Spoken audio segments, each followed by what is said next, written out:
Namaste. I pray to the divinity in you. It's very nice to be here with you again today. And probably for most of you who are familiar with me and who know me as friends and students, it's just a little surprising that I'm wearing these blue glasses.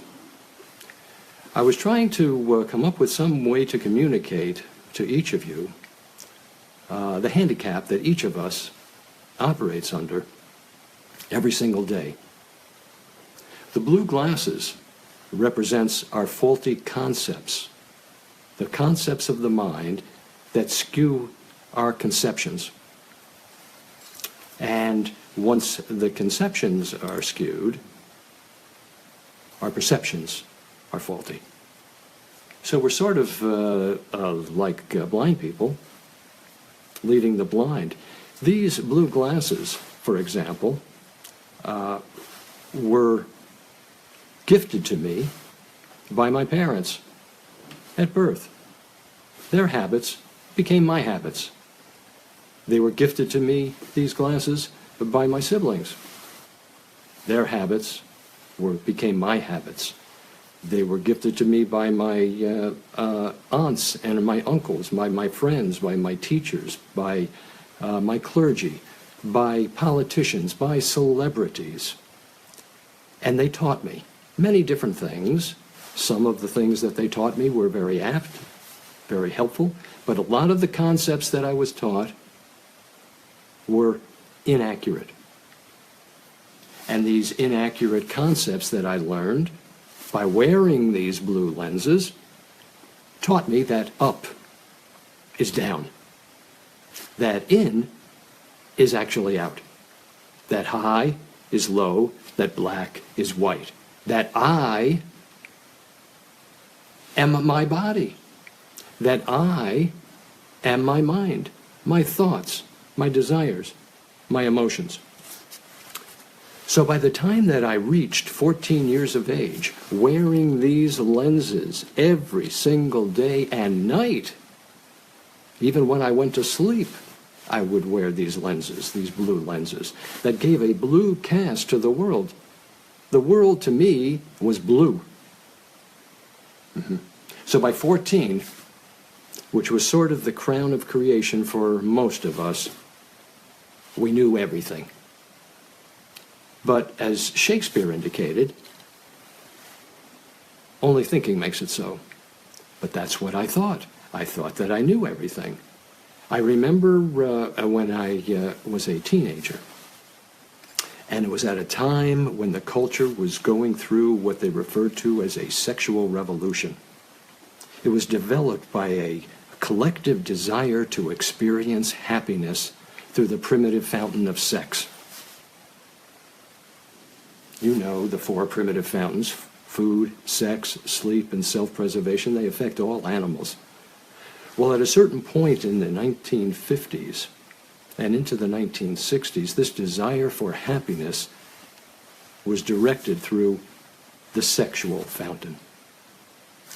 The overwhelming desire for pleasure, however, was accompanied by tremendous manipulation and control that often ended in pain, because the human body was considered and treated a sexual object. So happiness was only very passing. It was not perennial. It never lasted. And that was a problem. Today, many people do the same thing with food. They're searching for happiness by experiencing exotic cuisines, taste treats that wind up damaging the body. We are also experiencing tremendous fear, an obsession with the self-preservation fountain. We fear not getting what we want. We fear losing what we might have. So the search for happiness and the search for security, even the search for health, is experienced through these blue glasses like the Doppler effect. You remember the Doppler effect from 5th grade science class. Our happiness is either coming, coming, coming, or it's going, going, going. It's never here. It's never lasting. Which brings us to the quote for today that we would like to discuss. The quote is this: I am not the body that was born and dies, and I am not the mind that always changes. Then who am I?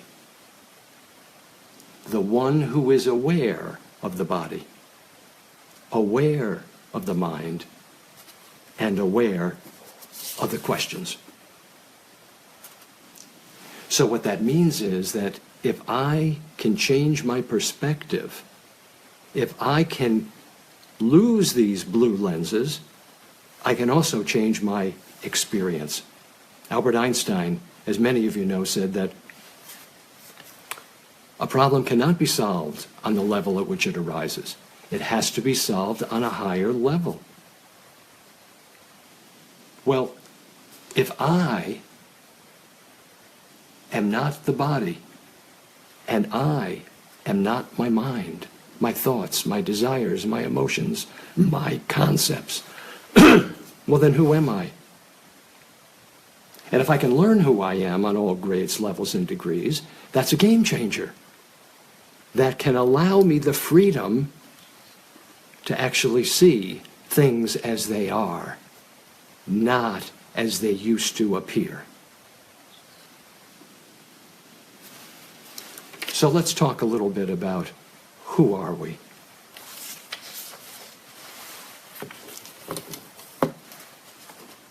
As many of you know from our classes, we contemplate and examine who we think we are.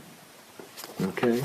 So we might consider ourselves tall or short, rich or poor.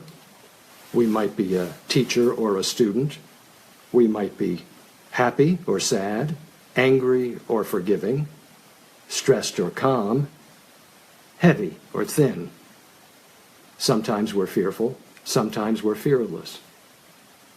But what's interesting with all of these pairs of opposites that define me, they all change, don't they? Yes, I am tall now, but I remember when I was short. Sometimes I have money, sometimes I don't have money. Sometimes I'm a teacher, sometimes I'm a student. There are occasions where I'm very happy and sometimes where I'm very sad. Some days I'm angry, some days I'm forgiving. Through some experiences I feel stressed, and yet others I feel calm. When I was a child I was heavy, and now I'm thin. Some days I'm fearful, some days I'm fearless. So all of these definitions of who we are, all these concepts that are represented by the blue lenses, they're not really us. Right? The only thing that anybody can say about himself or herself with 100% certainty is, I am. That's the only thing that has never changed. The only thing that has never changed. I am. Contemplate that. Was there ever a moment? Was there ever a day? Was there ever a week? Was there ever a month? Was there ever a year when I am was not true? So this I amness, this beingness, this awareness within me, within you, was always true. And this I amness is the background of all reality. It's a cosmic soup of consciousness into which gross and subtle objects appear for limited periods of space and time, with which we have relationship, with which we must act, which will bring about consequences that can lead me in one direction or another. And so what are these gross objects that appear? Well, my own body is a gross object appearing in my awareness. It's not that I'm not aware of the body. I am intimately aware of the body. I have a lifetime relationship with the body. I have to act responsibly with discrimination toward the body because what I am living, this life, is a marathon and not a sprint. I'm aware of my mind. I'm aware of my thoughts, my desires, my emotions, my concepts. I have relationships with them. They are going to motivate actions. As you know, I can't lift my hand without first entertaining a thought. But not all thoughts deserve our attention.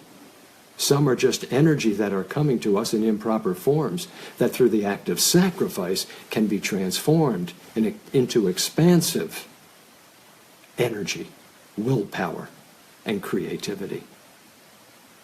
So this I amness, this beingness, this awareness that is within me, that is within you, is really what the ancient Christians referred to as the Christ, what the ancient Muslims referred to as Allah, what the ancient Hebrews referred to as Adonai, or the land of milk and honey. So who am I? Who am I?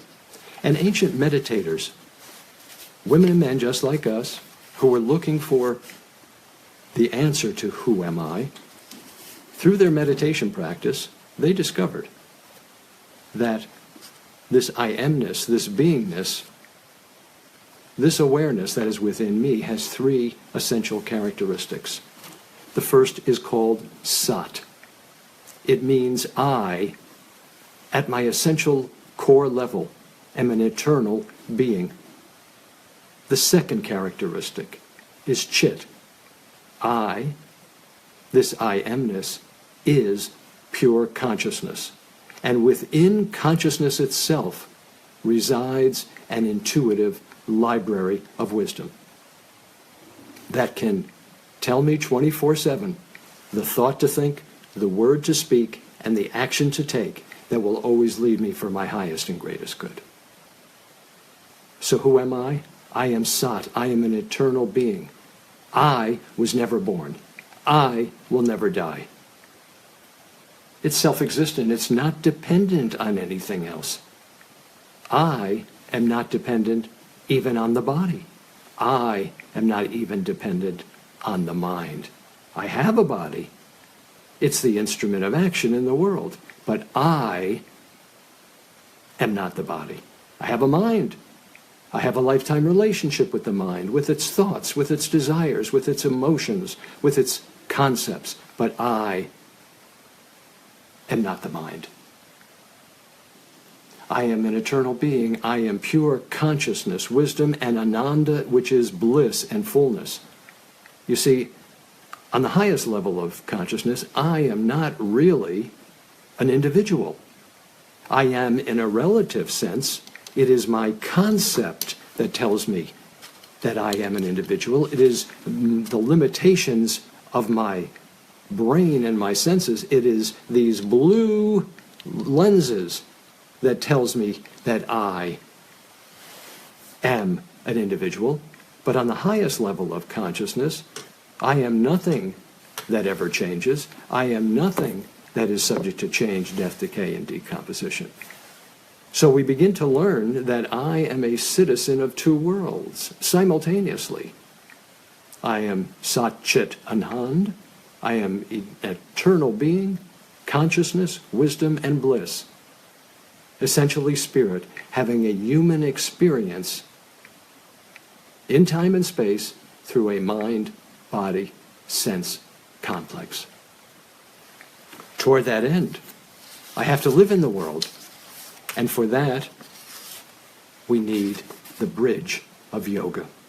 Yoga means union.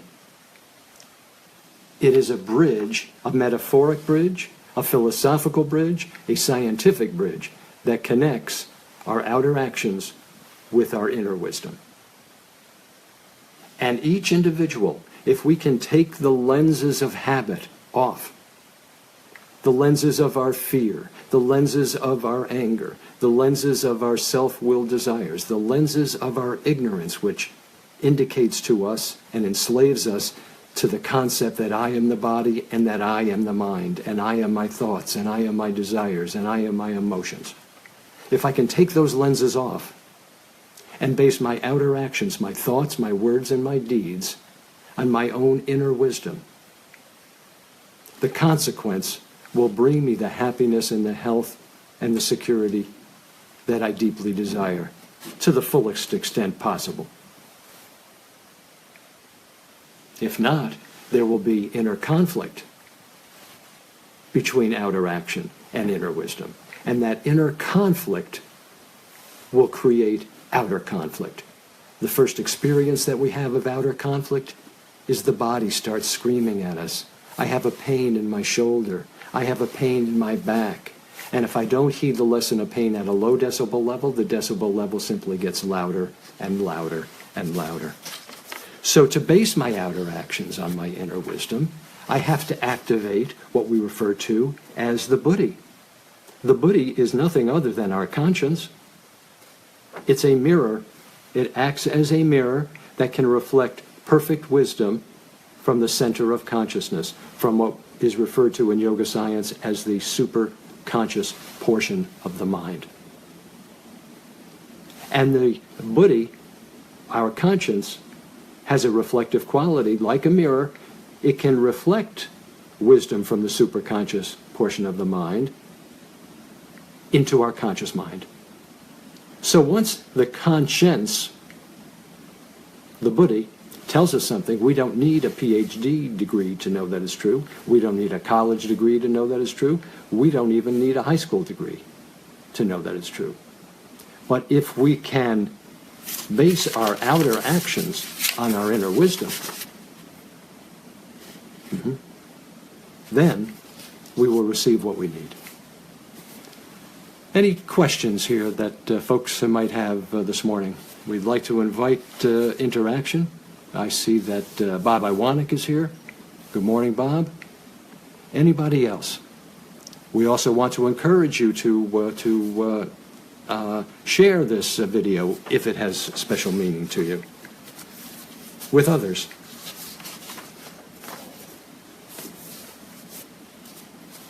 So the key to successful living is to build a bridge, to base your outer action on your inner wisdom, in mind, action, and speech.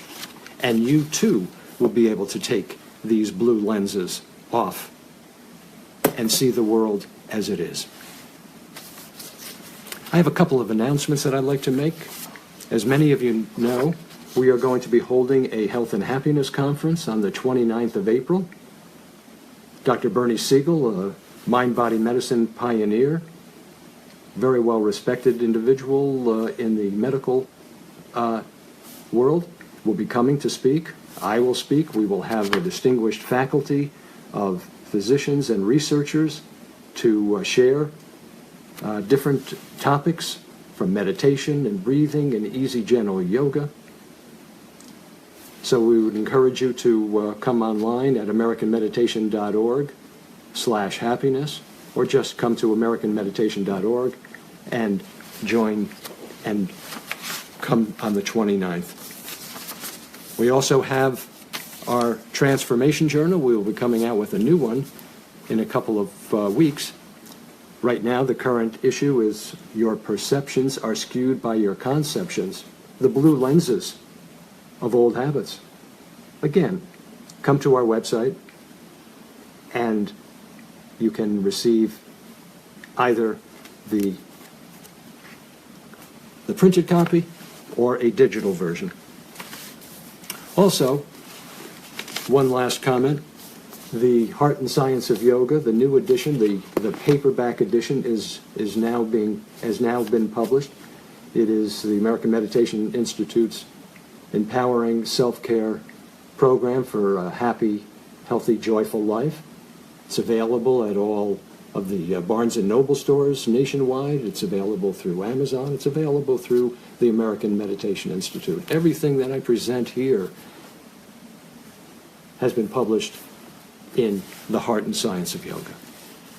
So I hope that you will join us at an upcoming event. We have a wonderful summer retreat that will be coming up July 13 through 16.